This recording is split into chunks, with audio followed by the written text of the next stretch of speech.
The Left Wing Backs coverage of the Carlow Hurling Championships for 2023 is brought to you in association with Talbot Fitness, Brendan Kavanagh Furniture, Corcoran Precast Tanks, Milano's Takeaway Bagnestown, Connolly's Topline Hardware, PFT Travel, Ray Whelan Limited, Earth Spas and the Arboretum Loughlin Bridge.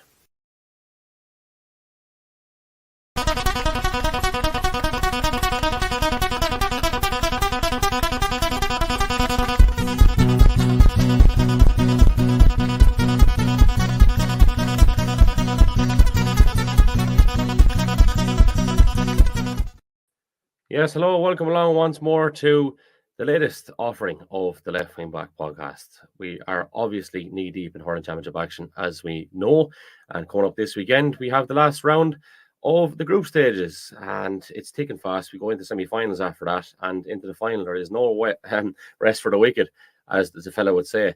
Joe Nolan joins me this evening, as always. How's things, Joe? Good, Kevin. Yep, delighted to be along. Yeah, I don't know if you want to tell the people where you're broadcasting from, but this is dedication to the cause in my eyes anyway, because last thing I want to be doing is going on the podcast, maybe if I'm on a bit of a sabbatical somewhere, but tell us where you're coming from. I'm, where am I? I'm somewhere between Amsterdam and The Hague, is the best way of putting it. near the town of Leiden, so we're over for a few days. So yeah, lovely. I was in The Hague there today. So it was a lovely spot. Jesus, some spot over here in Holland, really fantastic. Couldn't have better over here. That's deadly. Yeah, something different. Obviously, first time over there. Yeah. I've been here before. First time, kind of on a family kind of thing over here. In fairness, lovely campsite. You know, one of those typical places, and Euro camp place, and it's gorgeous. Yeah, we're not too far from the beach and pools and everything you want. And sure, public transport is brilliant. You get anywhere you want, and cycling. Jesus Christ, it's unbelievable. As in, like, just the whole culture. It's just a wonderful country, clean, safe. You know, couldn't speak highly enough of it. So, yeah, enjoying it so far. That's the job. I have a bit of an oversight on my behalf, I suppose, was approving annual leave for you and Bambrick at the same time. Well, in fairness, now when you released the funds from the Left Wing Back barter account, the two of us said we'd book it at one time. You know, that reminds me, I have a Renault to drop back somewhere as well. That's it. Yeah. Apparently, anyway. Bambrick has had to lie low after stalking Amy Huberman in the airport today. So, you know, he won't be able to raise his head for a while. Brian O'Driscoll will be looking for him. Yeah, nice little subtle tweet put in there as well. But that's a bizarre one. 2 years, was it twice? 2 different times he's after meeting Amy Huberman at the airport. He's after meeting Andy Farrell a couple of different times as well. So, and a well-known referee, I think he was saying, was beside him on the flight over, Mr. Barry Kelly. So I'd say when he comes home, he'll have a decent story or two to tell now. He always does, doesn't he? He does at the best of times. Yeah, absolutely. Yeah. Just take a quick swig of water. Badly needed it, I might add, Joe, after yesterday. Wasn't the heat that got you, Kev, I'd say, was it? No, it just wasn't. Like I can't blame that, seeing as I suppose today was the first dry day I'd say we got in July. But no, obviously got a few tickets for the game yesterday. A few of us went up and made a right day of it and made a right night of it. And obviously that comes at a cost. And there was a bit of suffering done at various parts of today. But look, we soldier on. All's fair and love and war and all that stuff. But I might ask Joe, firstly, did you get to see much of the game yesterday? And what did you make of it, I suppose, if you did see it? Yeah, no, I did get to see it, in fairness, Kev. Yeah, that's the joys of dodgy sticks and yokes like that. So yeah, no, I did get to see it, in fairness, the All Ireland. Sorry, you dodged out me there a second ago. I presume it's the All Ireland we're still talking about here. Yeah. No, good. Look, sir, I think it just shows the inevitability of, and that kind of, we talked about it maybe last week as well, about that, how Limerick kind of grind out teams, their ability to grind teams down and never to panic. Kilkenny did what they could do to just give them a colossal battle. But sure, look, like, let's talk about turnovers and puck out strategies and yokes, and probably the way Limerick were hurling, it didn't make a difference what you did. You know what I mean? Just so they can hurl, they can play anyway. That's the reality of it. So look, they're a phenomenal team, and it's hard to see anyone stopping them for 5 in a row. You know what I mean? You might catch them at one stage, but they just take too much out of teams as well, I think. You know, every team that has random close generally the day after has kind of, you know, fell in Munster. So it kind of shows how they sap the energy. I suppose a special mention there when you were mentioning your night out last night, or your day out, to the Offaly team of '98 there, where you probably saw them at half time, and just brought back a lot of memories, fond memories of that time up in Offaly. Oh my God, it was incredible. You had a good week that week. Oh, Jesus Christ. I had a lot of good weeks up there, but that was especially memorable, yeah.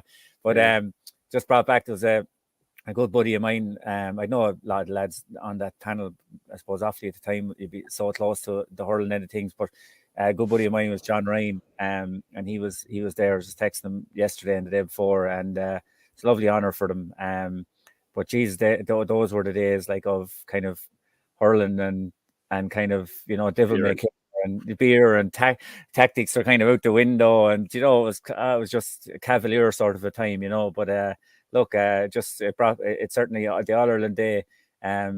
It brings back a lot of memories, yokes like that, and it was nice to see that Offaly team remembered. I suppose 25 years, Jesus Christ, where did that go? Like, you know, but guys with that, yeah. So good day, yeah, brilliant day. Yeah, like I suppose it's a strange one, because already now I said to the lads yesterday, you know, as time trickles on or whatever, you don't maybe get to see people as much as you'd like to, and you probably see a lot of people that, Jesus, if you never saw him again, it'd be too soon to do. But whenever you do get that time with the lads on a final day or whatever, and it would have been the same for the Offaly boys even say yesterday. How often would they see each other, even though they're in the same county, and they get together on the one day and reminisce and have a bit of crack or whatever. I mean, that's what it's all about. That's what the GA is all about. I will say one thing that I found particularly strange. So, like, obviously the ticket price went up a few years ago. It was 80 up to 90, and whatever the equivalent is for a standing ticket as well, be it Denali or be it the Hill. Like, it went up, but there's only one game. You know, like, it's kind of a funny one where just the tradition is get the second half of the minor, maybe, or some people might go in for the whole lot of the minor. I used to always go in for the whole lot. Likewise, yeah. But yeah, it's probably a little bit unusual in that context. But going back to Limerick, lad, Jesus, like, I'd seen him. I got a ticket to the Munster final, which was a marvelous occasion, like, and got a flavour of what they were about. But sure, like, I mean, yesterday's second half was what they really are about. Like, Jesus, I don't think I've ever seen a performance like that in a half of hurling. Like 21 points, I think. You know, it's fair shooting, like. Yeah. Well, it's just a manner of how they went about it, and, you know, I mean, just what were they after a couple of minutes of the second half? Sure, they were 5 down, weren't they? Was it 43rd minute? They were 5 down. 2-10 to 11. And then, like, the points, they rattled off 3 points. Literally, the goal was wiped out in no end. Yeah. You know, it was mad how quickly they turned around. Like, but it was just like, in fairness, I was saying here, like, and we were texting as well about maybe, you know, with Limerick, or I think it was our group anyway, we were texting, would Limerick kind of change tactics, like, because Kilkenny were clogging them in the middle, but they just kept at it, and they knew they would outlast them. Do you know what I mean? That Kilkenny couldn't keep up. Kilkenny couldn't keep up what they were doing, but Limerick could keep up and stick to the game plan. Do you know what I mean? Even when they got tired, like, you look at the end, like, right, Kilkenny got tired. Limerick obviously had to have been tired as well. But the crispness of their passing, their hand passing, their striking, everything just remained constant. You know what I mean? And that's that. Like, you look at the games, the narrow games. When did they win them? They win them down that stretch, but they were just incredibly dominant. Like, you know, I don't think I think that debate is out there now about the Kilkenny team of their 4 in a row and this Limerick 4 in a row team, and you know, I suppose the comparisons between them. And you'd imagine, well, it's hard to see them being stopped from greatness, but who knows? I suppose we don't know what will happen next year. Yeah, when you see the likes of Carlow O'Neill coming in, young Adam English came in for a few minutes down the Munster final, memory serves me correct, and they're freaks of nature. Like I'm looking at that Carlow O'Neill, and I'm seeing a young Richie Hogan, and Kenya are bringing in actual Richie Hogan, who unfortunately is at the end of the tether. So this guy's coming in, you know, in the peak of his powers, and they're producing that every year. And the age profile is so favourable. Like, it's actually frightening, to be honest. Like, you know, they could. There's no one saying that they couldn't do maybe 7. Like, do you know what I mean? It's sure a puck of a ball or a decision was the difference between them and possibly 6 yesterday. 6 in a row. Or 11 steps for a goal. Colin Fennelly's goal, like, let's talk about the 65 in that game or whatever, or the line ball or whatever. But if lads, the biggest decision for me in that game with Kilkenny in that semi-final was actually the amount of steps that Fennelly took for the goal. But yeah, look, that's it. But like, they're phenomenal. But they have all, we speak about teams and longevity as well. And as much as they have the hurling and they have everything, I know the debate was kind of, maybe some people maybe didn't put it in as nice a way as they could. And you were speaking to one of the people maybe that tweeted something maybe there the other day. You just happened to be speaking to him, but see, I suppose what they have as well is they have youth on their side. I mean, look, they have let's just say their profile and their backing that they have in their county as well. Gives them the other little extras and edges to allow them to maintain and to push on the standards that they have it there as well. And those are the things that can prolong, playing careers. Like, people don't see that in terms of maybe injury prevention, or when, injuries happen, how speedy they are to be able to be managed and maybe rehabbed, and, all the other things in the background. It's not just what happens on the pitch. And Limerick have those advantages in probably more than any county now. And obviously they have that brilliant, fantastic talent. Let's not ever doubt that. But they have those extra little edges that mean, if you have two teams of set standard, they have the little edges and the little extras that make them, I suppose, get over the line. But yeah, look, it'll take a great team to stop them. But sure, I suppose that's what we look forward to starting again next year. Yeah, that's it. Okay, I suppose we better talk about club stuff here. This is why we're on this podcast at the end of the day, but we could not talk about the All-Ireland, and maybe a word on Carlow ladies footballer as well. Actually, in all fairness, we'll give that a mention. That looked like a pretty poor decision.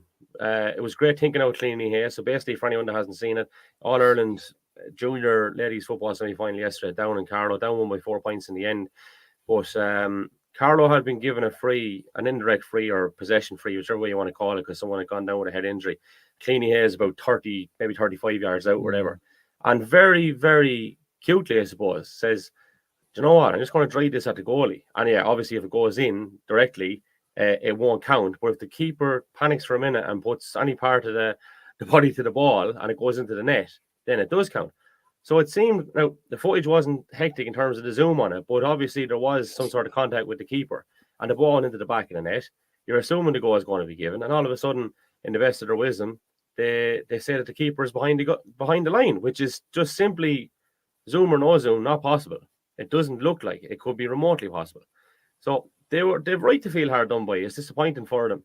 I mean, it's a big moment in the game at that time, and they've been to a lot of All-Ireland semi-finals, and you would feel a bit disappointed. But look, the sad reality is, Joe, it's not going to change anything.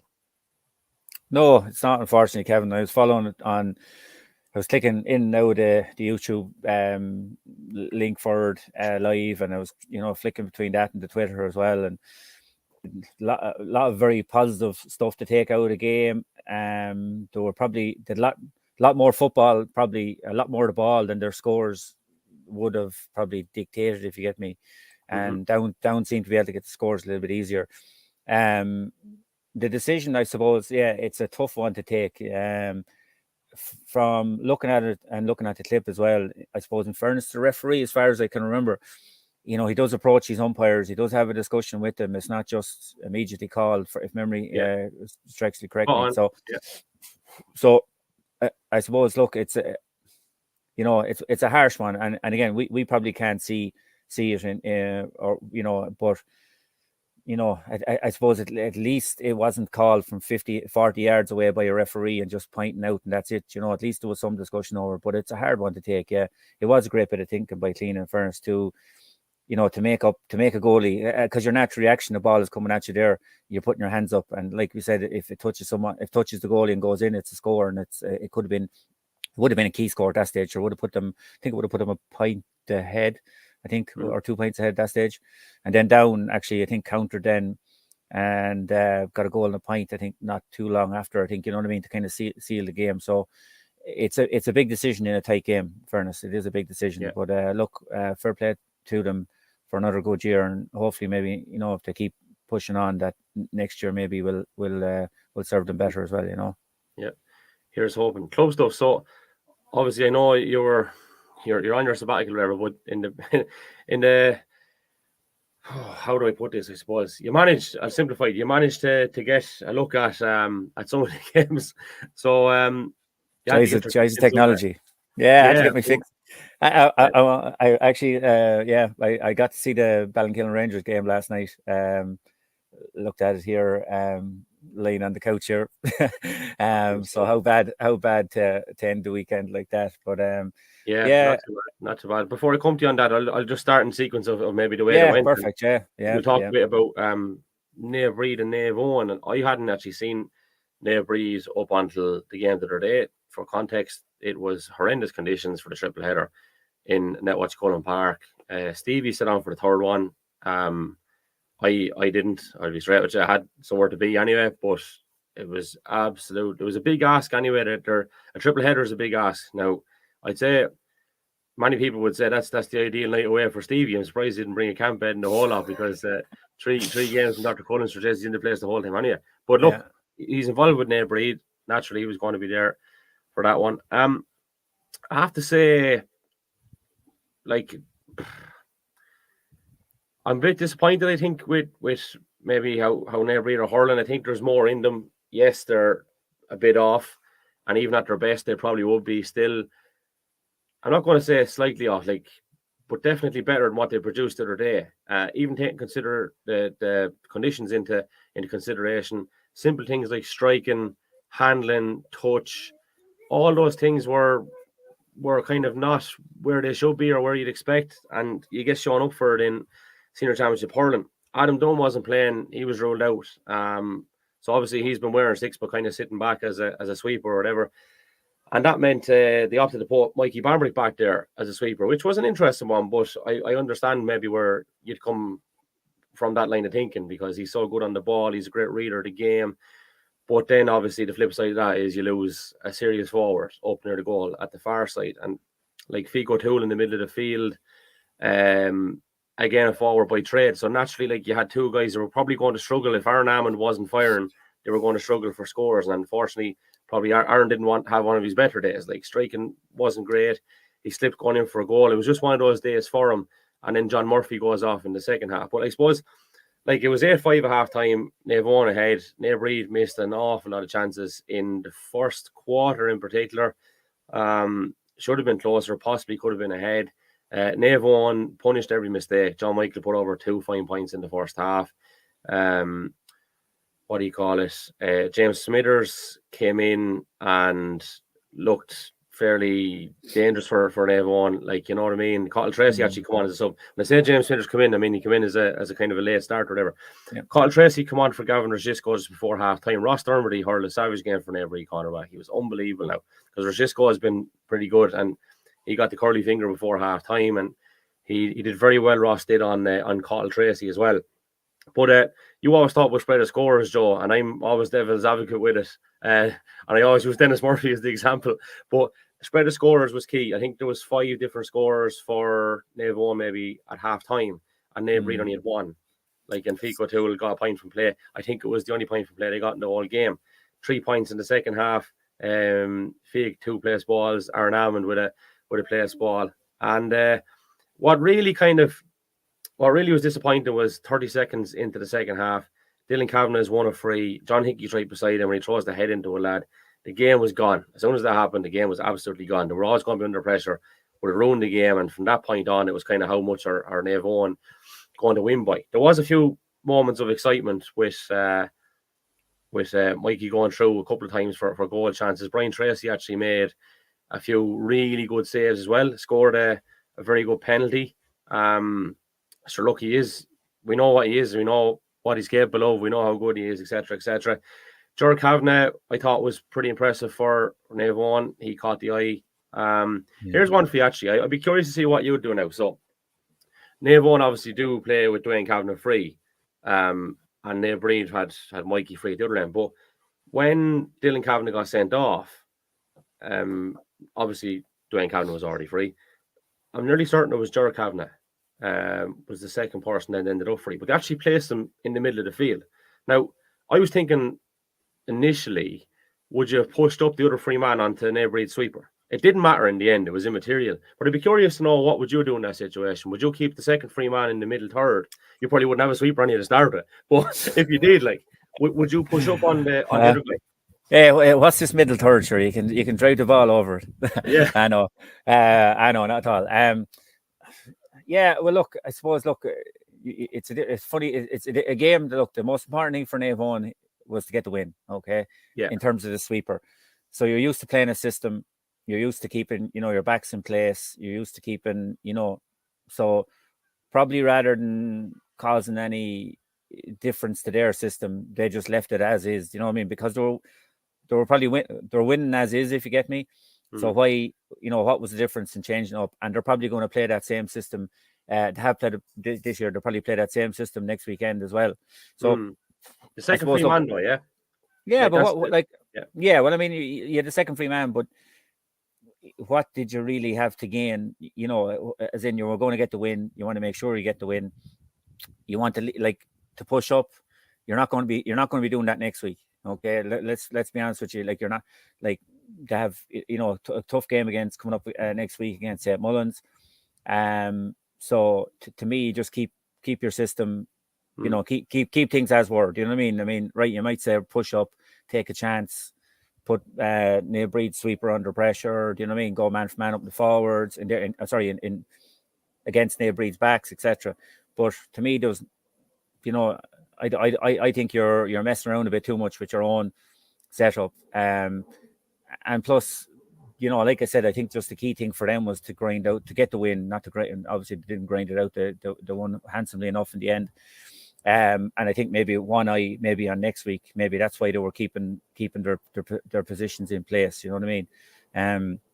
But just getting back to the Naomh Bríd thing, and we've spoken about it before. I do think, making the step back up from intermediate to senior, the change in the format as well. In terms of hurling going first the last couple of years, or we call it, single code seasons. I think that will help them. I think it'll take a couple of years to make to come up to levels. Because obviously, like I said, we're kind of seeing it at, we'll say last year under 20 and minor level, the two good teams, or year before, should I say, so they have talent coming through, but it is hard for them to build or bridge the gap in a short space of time, in 2 years. That's just the reality. But things can change in time, as I say as well. I mean, fortunes can change for teams in time. So, and I think at the weekend, the victory probably for Naomh was more important, because I think they're further along the line. They've always, they hadn't had those ups and downs like maybe that Naomh Bríd have had over the last couple of years. And maybe there's a change in the guard and a change in the style up there as well. So I think for them, the win was, obviously Naomh Bríd would have wanted to get something out of the game. But I think from a Naomh point of view, getting that win gives them, it gives them something to show for their season, and probably gives them that little bit of a lift going in next week to play what's looking like a formidable, or as always, even a more formidable team this year in terms of Naomh Moling. So at least it gives them a bit of confidence.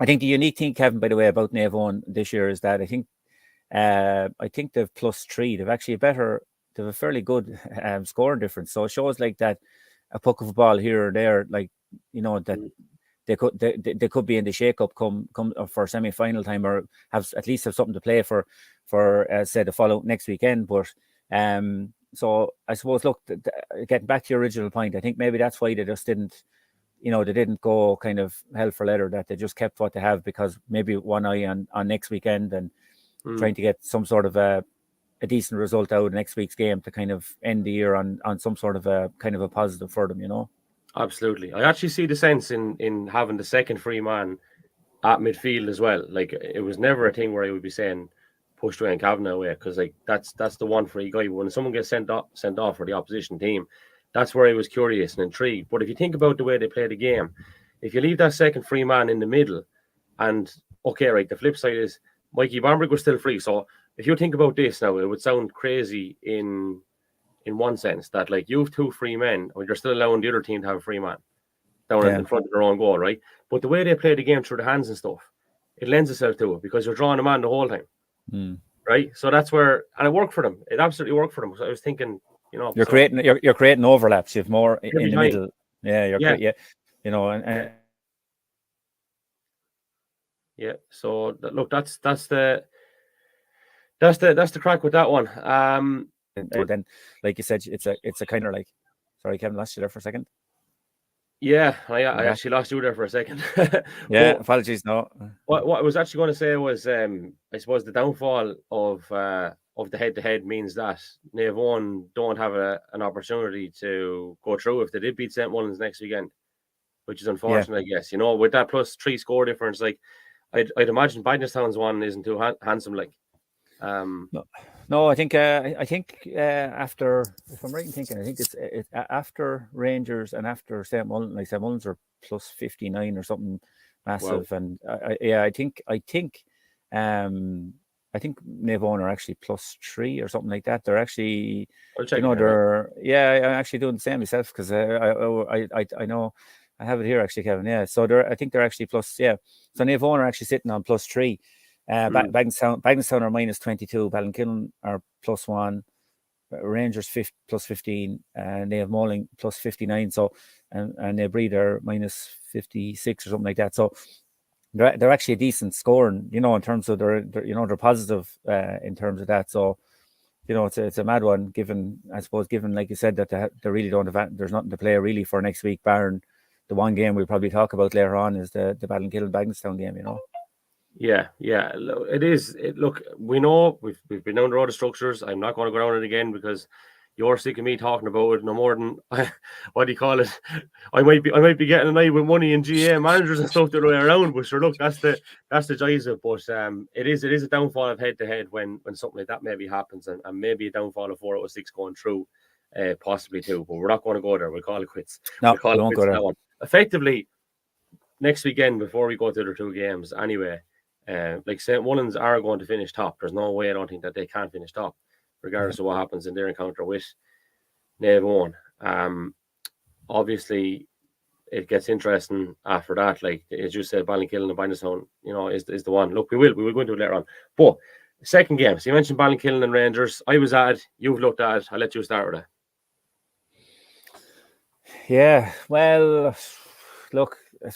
Scoring burst, that's what did the damage really. I suppose for Mount Leinster Rangers fought 4 points in the first minute and a half, and then 1-8 to no score in the first third quarter, yeah, and that's what did the damage. You know what I mean? Really, I suppose I was listening to it originally on the radio, and you maybe you get a different flavor of things maybe when you're listening to it.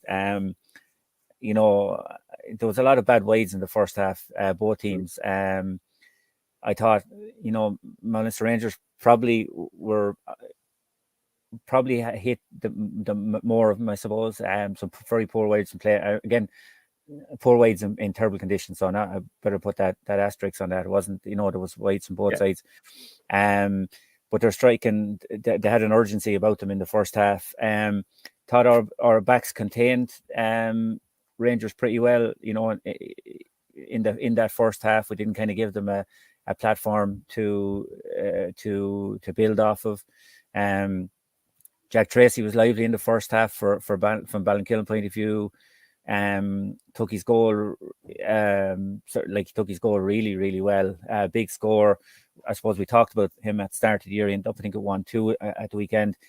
About maybe adding that kind of scoring power to his game because we know he's kind of everything else. So it looked kind of very positive there. From Ballinkillen point of view, I thought a couple of frees in the first half that they probably really needed. Yeah, I know you might say, Mount Leinster Rangers had hit wides and that's fine, but you probably always knew that there was probably something going to come from a Mount Leinster Rangers point of view. Like they had a goal chance. Chris Nolan had a good goal chance in the game in the first half as well. So you probably knew, and I thought the tempo, looking at the game, I thought Rangers were set, had a good good enough tempo that you knew there was probably going to be a patch where they were going to kind of come, really come good. And I thought maybe, from Ballinkillen point of view, we probably needed to hit those hit those frees and hit those scores to maybe push out that gap at half time. Second half, then, where do you go with that? It's hard to know. It's hard to know what to put down. Kind of, it's not like a difference, I suppose. Like in fairness to Rangers, like I said, I thought their tempo was quite good in the first half. I just thought we couldn't seem to turn a ball in the second half. We coughed up a few scores. There wasn't an urgency to our play. I thought, as much as we maybe needed to have. I suppose, key moments in the second half for me anyway, and it shows the importance of different players coming back. And I might have said it as well in our kind of chat as well. I thought Michael Dial's influence was in two key moments in the second half for me. He was excellent. First, he got a great hook on Jack Tracy. Jack was going through on goal. And then secondly, in the lead up to Chris Nolan's goal, he actually drove through, broke a ball forward, in the lead up to the start of the goal. And that kind of urgency and that kind of solidity back in the full back line, I think, if Rangers have, I suppose, ambition to, which obviously do, but have, an eye on turning over whoever to win a county title, he'll have to be a key man for them back there. Their striking was a lot better in the second half. They picked off their scores, I suppose, a lot better. And we talked about it before about key men coming good. Chris took his goal really well.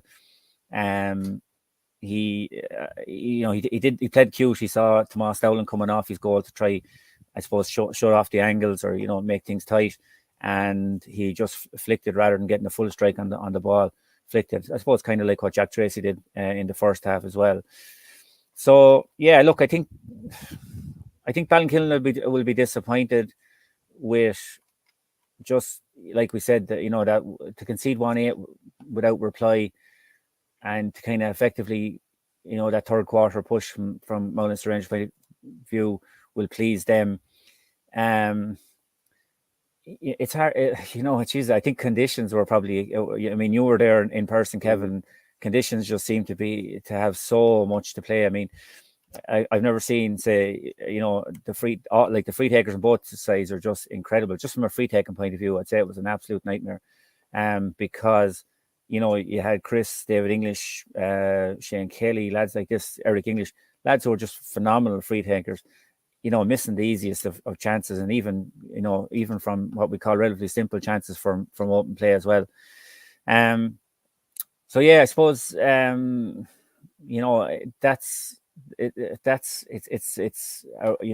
the kind of worry maybe from Ballinkillen point of view. Maybe how did he address that kind of slump? You know what I mean? Because teams are going to have purple patches on you, and maybe they'll just be a little bit disappointed with how they maybe didn't get a reaction, or didn't do something maybe to arrest that slump in that third quarter. But that's not taken away from Mount Leinster Rangers. They were excellent in that third quarter and pushed on.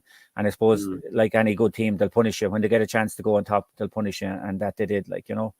Absolutely, yeah. Look, you're after summing it up pretty good there, to be honest. I would say a few things, I suppose, and they're on the articles there on the leftwingback.com. I can't remember who was it told me. It could have been Pat Hickey actually told me Frank Foley was in the goal, and sure, Pat now a bit of a rogue. Is sure, like this lad now was trying to pull the wool over my eyes or whatever. Next thing, Frank was in the goal. Dean Grennan wasn't talked out. I think Seamus O'Brien is involved with Seamus Kelly's background team with the Kilkenny Intermediate Camogie side. So Frank was back between the sticks. Probably would have played that final in 01, I'd say, against Yi Joe from memory. Head out the field. Final. Yeah, a similar day. I was just thinking, it's a funny one. Like to Dean Tobin put Rangers 3-0 up, 75 seconds they took for the first three scores. And there were dingers of scores, like absolutely, cracking scores from distance as well. Scores. Yeah, like those flurries, and I see the one thing I see with Rangers, like, and correct me if I'm wrong on this, I'm almost certain when Jack Tracy got the goal, they had a score straight away, near enough straight away after it. They done it against Bindestone. Every time Bindestone got a goal, they came back with a point straight away, and that's literally, I think, what you're looking for in that third quarter, where Ballinkillen maybe fell. There just wasn't that response, and that's what needs to happen to make that next step.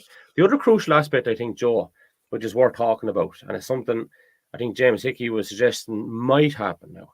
And it's a difficult one. Like, Michael Joyce has been trying at the deep end. Sean Joyce is in at the deep end. Young Jamie Nolan at the deep end. And like, you need the youth. You need to give them time. They need to bed in. And all those are going to be fine senior hurlers. But then you need a bit of cuteness and experience as well. And you got two things there, right? Michael Dial, who you said, like, the thing you didn't, I suppose, and it's not nice to endorse, but he pulled down, was it Mark Foley he pulled down? Possibly. Got a yellow, yeah. Yeah, and look, took it for the parish. Yeah, you got to do those things, right? That's the little bit of, the dark arts, as the fella would say, but like, it has to be done too. But as soon as Dermot Byrne goes back full back, for me, they look just a different outfit. They looked at that little bit steadier. Like, so you have Oliver Slap, possibly Michael Dial and Dermot Byrne back there in that line. They have any amount of options at 6, Joe, but they don't have any amount of options at 3. That's the thing. And they haven't really had massive options, probably, since Gary Dial passed that on to intermediate and down to junior and all these things, and he's still going. But like, Brian Nolan come in, steadied the ship, but they've tinkered with the position an awful lot. Like, so you went Brian Nolan, you went David Phelan, you went Richard Kelly, Gary Kelly was there for a while. It's never a position that they've really settled on, but yet they've won championships. Yeah. Even despite that, or in spite of that, I suppose. So, like, you get Dermot Byrne back to 3 now, right? And you have anyone like Kevin McDonald, Gary Lawler, Tony Lawler, Richie Cody, anyone there at 6 that they can play. So Mac went in at 6 when Byrne went back. Tony Lawler come in wing back. And that actually could be a big turning point in their season, in my opinion. You know, if they were to go and click then, and you see what they did maybe in the first couple of minutes and see what they do in the third quarter, that's like, they are a frightening sight. But I say that with a huge asterisk, because I didn't see St. Mullins at all this year yet. Just the way things have worked out, I haven't seen them. And I believe that they were ruthless, absolutely ruthless against the town. Stevie was obviously at that one, and we have a report up on the website from it. But I kept an ear on it as well. Like, they just kept the throttle down. There's a ruthless streak there this year, and they don't look like they're going letting up like either. You know what I mean? No. Well, I suppose segueing into that game, you're right, Kevin. Just actually before we segue into that game, just from Ballinkillen point of view, and from a Carlow hurling point of view, because you always have to have the bigger picture as well. Good to see Kieran Whelan back in the pitch, by the way, for Ballinkillen. Absolutely. And I think getting 20 minutes into Kieran, right, match was probably just gone at that stage, maybe in terms of maybe getting something out of the game, but he got 20 minutes into his legs. So, Pat English and the boys will be happy with that, to get minutes into his legs, because probably we talked about next weekend, and we look at that in a second, but with that in mind, St. Mullins have been ruthless, to put up the score. I think it was 14 points to 2, I think, at half time. And then I think 5 minutes into the second half, they got another 2 or something like that. There doesn't seem to be any let up, like you said. And I think I suppose that's, we won't call it a difference this year in St. Mullins, but it's probably the first time we've seen them really bare their teeth, game on game in the group stage of the championship. We'll call it, with this kind of particular group of players, there seems to be an extra dimension or edge about their play and their ruthlessness, like we said. I think, like I said, I think they ended up with, was it 322, was it, or 323 or something? 326. I mean, and in trying conditions, that's phenomenal scoring, and we talked about the spread of scores as well. Looking at their spread of scores, I mean, Jesus, like, it's crazy, because you kind of partially shut down one and someone else pops up, and so on and so on. And that's the sign of a team. You know what I mean? They're not reliant on a particular player. I think Bagenalstown Gales will be hugely disappointed with that, given, that's probably a couple of games now, where they haven't, like, they've kind of failed to fire at all, really, after, barring their first game, really, like they've really failed to fire as such, you know what I mean? And that'll worry them. I mean, I suppose a team, like we said, I don't know, I thought with an open game like that, it might suit them, because St. Mullins would come out and, they would try to outscore or outmaneuver you that way. They wouldn't, they like a kind of an open game, St. Mullins, and a high tempo game. And I thought that might suit Bagenstown Gales. So that'll be a worry from their point of view, to try get themselves back on track.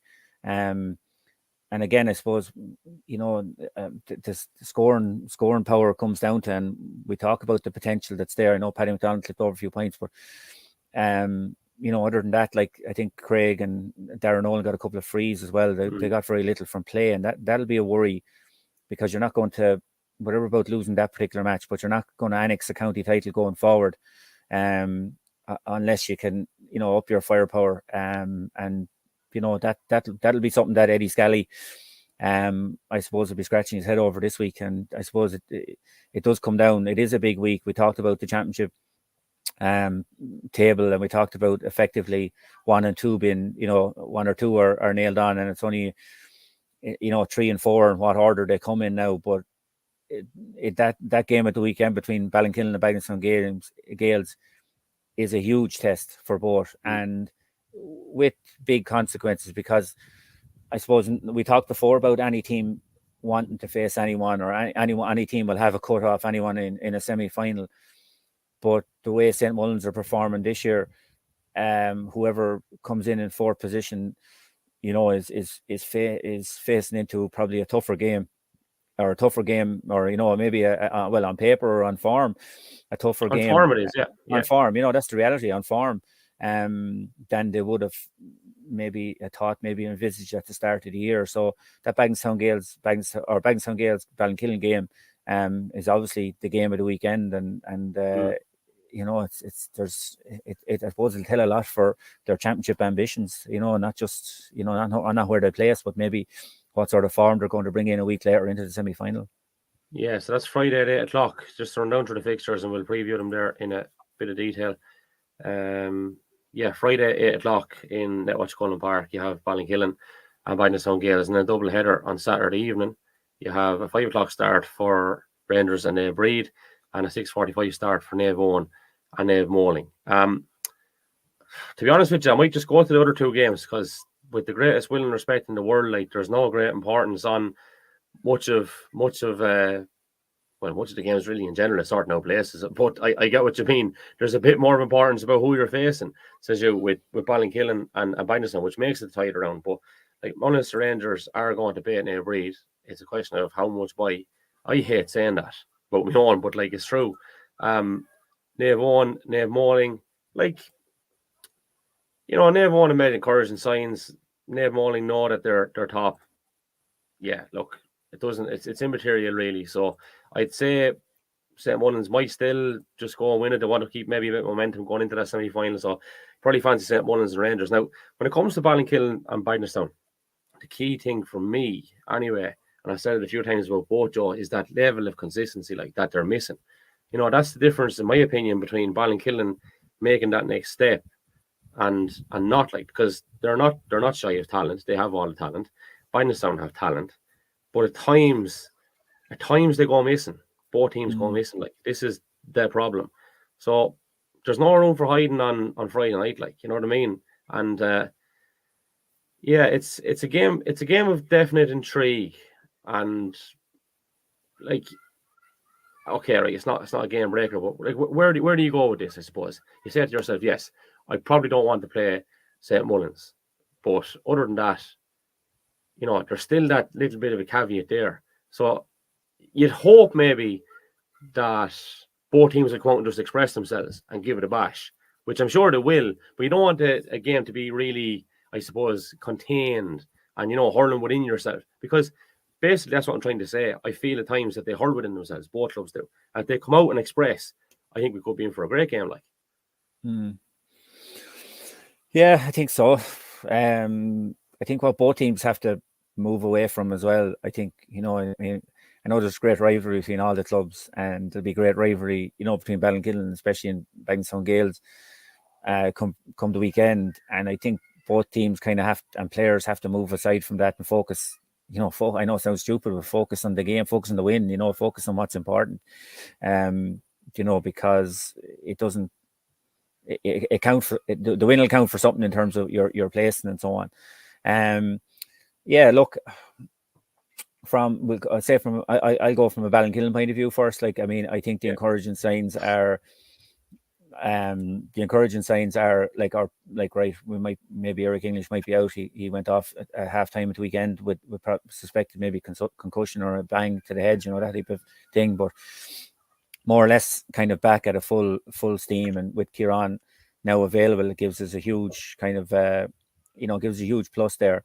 A kind of centre forward or in maybe that half forward line somewhere, just makes everything tick. Allows maybe Sean Murphy or maybe even Jack Tracy or whoever to pop inside into that inside line as well, and just gives other options. So from a Ballinkillen point of view, look, they're probably going to be as close to the peak of their powers as they can be in terms of their personnel available. They probably where will they look for game winners? Maybe. Well, look, I think definitely we mentioned him before, and we mentioned his presence is Jack Tracy. I think Jack, I suppose, will be key to unlocking any defence and be key to unlocking the Bagnallstown defence. If you're Bagnallstown, what way do you operate? Like, do you man mark him? Do you say are you going to change your position your team setup to man mark Jack? He'd probably starting that maybe half forward line again. Does say Kean Dial or someone pick him up, someone who's going to track him, going to stay with him, because in fairness, he pops in and pops out a huge amount. That'd be probably a key thing, a key kind of thing that maybe Eddie Scally and the crew are maybe thinking about as well. Again, I suppose you have Sean's direct run, Sean Murphy's direct run on the far side. Then if he's the other wing forward, and maybe how do you stop him, in terms of underneath the puck out as well. So I think Ballinkillen will bring, I think if they can bring some of that kind of tempo and that snappiness and that urgency that they had against Naomh Breed, I think they will have, and in patches as well in all the games, I suppose, but particularly over the hour against Naomh Breed, that kind of tempo to the game and that Christmas to the hurling, I think they'll go a long way on getting the victory at the weekend. It's hard to know, like, from a Bagnallstown Gales point of view. I don't know. It's I like they obviously proved that they can put a score on the board. It would have been something I would have had little doubts about, and I mentioned at the start of the year, getting their forwards as a collective unit to put up the scores on the board and to constantly contribute. Now that's hard saying that, and you have Jake Dial already on 4 goals and 5 points, and lads like that. But you need that. You said there, Kevin, and you hit the one word which is important: consistency. And they don't seem to be getting that consistency out of their forward line at the minute, and and out of their team play as well at the minute. I suppose, look, again, they have game changers in their team. We talked about their man markers in the back, with Alfie and again, the few lads carrying little knocks, Kean Dial. I think Jamie Clark hurled at the weekend, if I'm right in thinking. As far as I remember. He has always caused bother against Ballinkillen in terms of his his direct run. He's kind of like Jack Tracy as well, in terms of I suppose yes, exactly, everywhere, and so hard to nail down. He didn't hold a position, and he'll cause trouble. I think he'll cause trouble in there.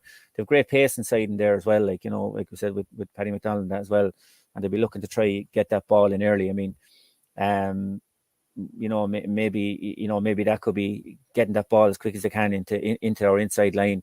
Will be key for them. But it's kind of two teams who are coming into it with out of form, or not with consistency, or not with it's very hard to pick a winner. Obviously, my heart is in Ballinkillen, and it's obviously I don't go. It wouldn't be, as I say, it's hard to go again in any time. But with this one, it's so hard to call because you don't know which Ballinkillen or which Bagenalstown Gales team is going to appear on the pitch on Friday night. I can't see it being a high scoring game. I can't see it. I can't see the tempo of the game, being end for end sort of stuff. And again, I just can't see the way both teams are going at the minute. I can't see a whole lot in it. I think it'll be a low enough score, maybe 115, 116 to maybe 113 or 114 sort of game. But it's the most interesting tide around, in fairness, Kevin. Yeah, I think it'll be a red card in it. There's my bet of the weekend. Which is probably an easy enough one maybe to call, but I think down through the years, obviously there's always a little bit of niggle there, but like you have to have one eye in a semi-final and bear that in mind, but you can't have that line of thinking in a moment, like which can all have moments. But that's getting back to my point. Like the players can't, if you're Bagenalstown, yes, if you're Bagenalstown, affect Ballinkillen, or if you're Ballinkillen, affect the town lads or whatever. It's not about that. The bigger picture here has to be next weekend being right for that in every sense, getting your hurling right for the semi-final, regardless of who you're playing. You know what I mean? Whether you lose the game, but you hurl well and you're bringing something into the semi-final, if you're bringing a huge lot of negativity, if you carry the red card, apart from the lad missing it, the bad vibe in the camp and everything goes with it. So, like I said, I think you have to put rivalries aside. There's a lot on the line, but you can't be flaking into stuff because of, what happened 40 years ago, as I said. You know what I mean? That your mind has to be focused on what you want to get out of the game in terms of the win and moving into the semi-final in a positive way. What you want is a camera either side of that press box on the terrace side now, and a good microphone as you can get now. And you will get colour. You will get colour on that terrace, let me tell you. Yeah. Yeah, it does. GA does mad things to people. But, that's it. Yeah, crazy people. So it's always good fun up there. Looking forward to it for sure. I'm just trying to think. Intermediate Championship is on this weekend too. I think there's a couple of games on Sunday at 12 o'clock. St. Mullins are home to Carlow Town, and Bagenalstown are home to Rangers. Junior wise, Joe, your lads big result. Big result coming in there, Kevin. Go for it. Give it to me. Big result, yeah. Ballinkillen 2-13, Kildavin 14 points tonight. Journey. Yeah, that was one of the reasons I got cut off there a minute ago. Right. On the mentors, Noel Cummins was giving me a ring, so I might give him a buzz back after. But very good game. He said, just text me back there. Said it was a very good game, 2-13 to 14 points. Yeah, so probably we've been Ballinkillen point of view, we've been going pretty okay. Recorded a good win against Naomh last Wednesday night there, and that's 4 wins now. So that's us into the semi-final. So Kildavin have 3, don't they? Kildavin have 3, yeah. So I think probably have won everything. Have they? Burn Rangers have won all. I think Mount Leinster Rangers. Then I think I think from my reckoning now, I think it's probably could be ourselves, Kildavin, Mount Leinster Rangers, Burn Rangers in not that particular order, but I think that might be the order that, as I think Carlow Town, Naomh, Naomh, and who else I'm missing there? St. Mullins will likely miss out, but again, don't quote me on that now. I might be missing a result, but from the top of my head, I think that those probably will likely be the teams that will go forward to the top 4 and the bottom 4. Like, again, we spoke about this thing of going to play junior hurling. It's changed. There's a standard in it now. It's not like pub hurling or anything like that. Like it's good quality. You see some of the scores the Burn Rangers are putting up there, like, and some of the quality of the hurling in the grade, and I suppose even with the intermediate, like, if it's such a pity, I suppose, like when you see most of the good teams in it are second teams, naturally they're so strong, but they're so good as well. Like the whole landscape has changed. Like you'd be confident enough even. Just I went to play intermediate games for Naomh 10 years ago, and I might have picked up a hurl for 6-7 months, like, and you get away with it, like, you know what I mean, to a certain extent. Not a hope, and now you'd be made a show up, Absolutely, man. It's over. It's just the way it's gone, and that's for the better. A word on John Keenan actually, and Paul of the Wire as well. It's a pity, I suppose, Joe, that the whole thing comes down to, well, number one, age, and number two, the fact that it was, it did seem to be between the two of them for the All-Ireland. One has obviously missed out, and that's Paul, our own man. Yeah, it's a disappointment that naturally that he never got an All-Ireland, but this whole thing of 50 years of age, I'm not sure I'm a fan of that either. You've good referees there that are, obviously capable for another few years. Why are we trying to get rid of them? It's so hard to get them in the first place. Yeah, and in fairness, it's not like years ago when maybe that rule was in place or whatever, and 50 to do 50. I'm 50 in 2 years' time. I wouldn't consider myself old, or I consider myself reasonably good order. And obviously, I know from speaking to, say, Patrick Murphy in particular, the levels of fitness that I see him constantly training and getting to, and John Hickey and the boys, in terms to be an inter-county referee, sure, fit as fiddles or fit. They're really fit. They are, particularly because, and I know Pod is too, because he takes it, as I say, he takes it serious. He's not like, say, I won't say taking his name, but say like Brian Gavin years ago, maybe carrying a little bit, but still obviously a great referee as well. But you know what I mean? The times have changed. So I think that would be something has to be reviewed, because there's lots of great referees who, like you said, there's Pod and John Keenan, both of them stepping back from inter-county, and two incredibly good referees who've given huge time and service. And what's the difference between 50 or 51 or whatever else if they're able to meet the standards in terms of fitness, which they are? Why shouldn't they be allowed to continue? So yeah. But I think David Hickey's going to chat with us on this. Actually, I was chatting to him a few weeks back. He did a great interview with Kieran Murphy actually just after I was talking to him on the Across the Four Legs podcast, which is worth checking out. Really, really good interview. And I think he's going to have a chat with us about this whole thing very soon, like the age thing and all this kind of stuff, and maybe why sometimes we have a lack of linesmen and stuff in Carlow, which thankfully has been a problem the last couple of weeks. That's been a particular positive note. But John, to be honest with you, I think John Hickey, he reffed Naomh Breed and Naomh Vaughan the other day. Man, I think he's savage.